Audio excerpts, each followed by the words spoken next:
like the pivotal moment like is going to happen, and you've only got like 3 pages left, you're like, there's no way it's going to work out.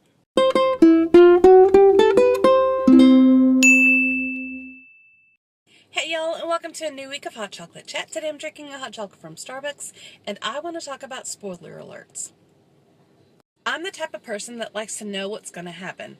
Like, if we're at a movie together, I'm asking questions, even if you've never seen it either. I think this is totally normal. I think this is, I don't understand why people won't tell me when they know. Like, especially my kids, I'll ask them, like, oh, did they stay together? Does he die? Does this happen? And they know, but they won't tell me. I'm left just like wondering, and then I go to Google. I'll figure this out myself.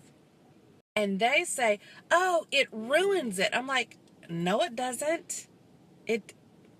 How does it ruin it? It doesn't ruin it for me. It enhances my overall experience. So I don't know why. If I ask you a question about a movie, just tell me the answer. And I get it might ruin it for you if you didn't know, but then I won't tell you how it ends or whatever your question is. But for me, it's fine. So how do you feel about spoiler alerts? Do you mind knowing? Do you care? Will you tell me if I ask you? And it doesn't apply to just movies. It also applies to like books and having babies. People don't mind spoiler alerts when it comes to having babies. They're all like, they want to have gender reveals, so we need to know so we can plan. I'm like, no, you don't. That is like the ultimate spoiler alert. So, it's like, no surprise now. Woo! You ruined it. Because it's like, spoiler alert, it's a girl. Or, spoiler alert, it's a boy. Am I right? Okay, here's an odd twist of things. I don't like spoiler alerts when it comes to babies. I think you should be surprised. I only found out for one of my pregnancies what I was having, and I kind of wish I didn't because I like the surprise. Even with the triplets, I didn't know what I was having. So that's what I want to talk about today. Do you like spoiler alerts? Does it matter if it's like a movie, a book, or babies? Let me know. Hey y'all, and welcome back to Hot Chocolate Chat. Today I'm drinking a water, and I want to talk about how long do you think a few minutes is? The reason I'm asking is because last night I was working and I was waiting for something to load, and so while I was waiting, I thought, I'll take this quick survey.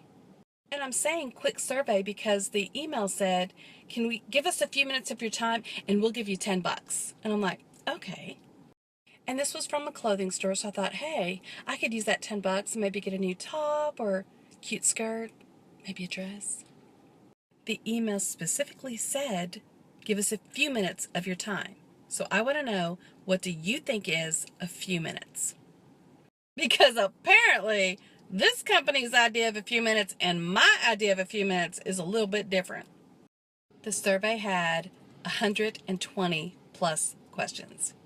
That's right. 120 plus. There was more.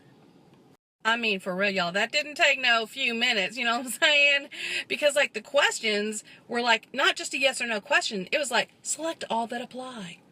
Tell me a few minutes. I seriously think 3 to 4 minutes. Because I think once you hit that 5-minute mark, you're going to say, hey, this survey is going to take you about 5 minutes. And then you can go, oh, okay. But no. And if you said, hey, this is going to take you about 10, 20 minutes, I'd go, okay, or maybe not. I don't even know how long it took me, but I'm thinking like close to 30 minutes. Because I was waiting for something to load, so I was just like, okay, I'll answer this quick survey. But now y'all gonna love this part. I still haven't got that $10 coupon. I'm like, what are y'all waiting for? And yes, I did email them back and say, this was a ridiculously long survey.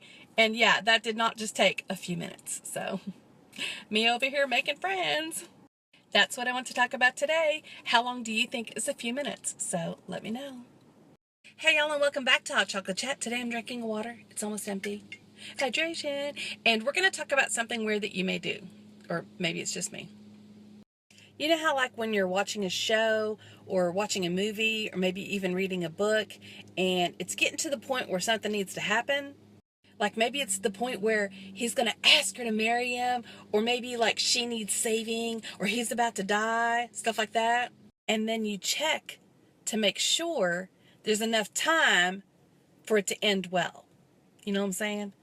Because like if you're reading a book and like the pivotal moment like is going to happen and you've only got like 3 pages left, you're like, there's no way it's going to work out.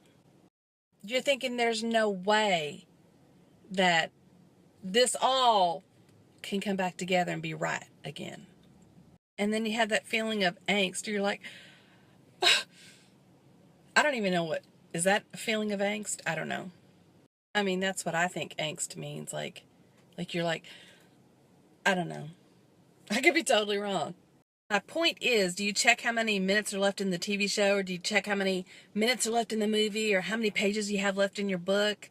Because it's got to like all work out. And if there's not enough time, you're just left feeling like, okay, for real?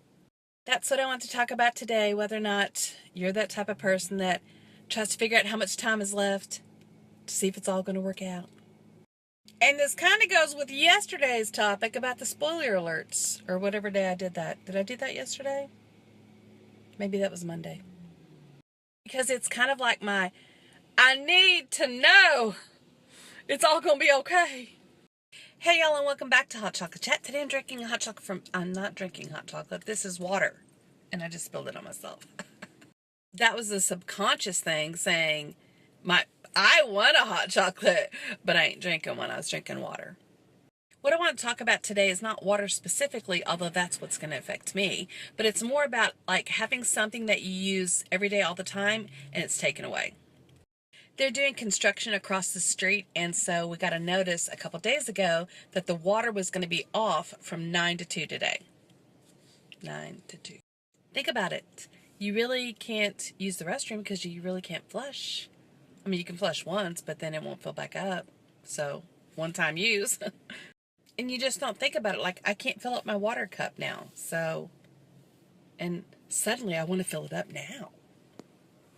And if you've ever had surgery or something else that prevented you from driving, suddenly you have like 12 places you need to be. Like, that's what I want to talk about today, about the things that you take for granted when they're suddenly taken away. How do you cope?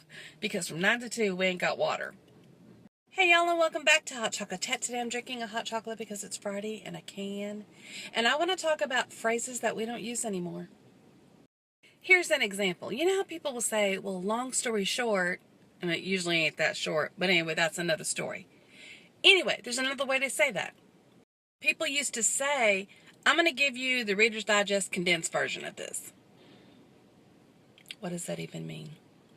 How many of y'all out there even know what Reader's Digest is? So anyway, used to be a magazine, just kind of a general family interest kind of magazine. I'm pretty sure they still publish it, but it's not like a full-size like magazine. It's like if they put the paper in half kind of magazine. They used to publish these, I think they're called anthologies. It's like several books all together, and they would publish them, but they were condensed version, like abridged. You didn't get the full story. You always got the condensed version of the story. So then people would say, I'll give you the Reader's Digest condensed version of the story. Another thing that people used to say is, my eye. My husband still says it. If somebody says something and then you say, my eye, it's like you're saying, like, you're a liar, like, yeah, right. Y'all don't quote me on that, because I don't even know why you would use that. I don't use it. We'll have to ask Marvin what it means. That's what I wanted to talk about today. So if you have a phrase that you know about that people don't really use anymore, let me know.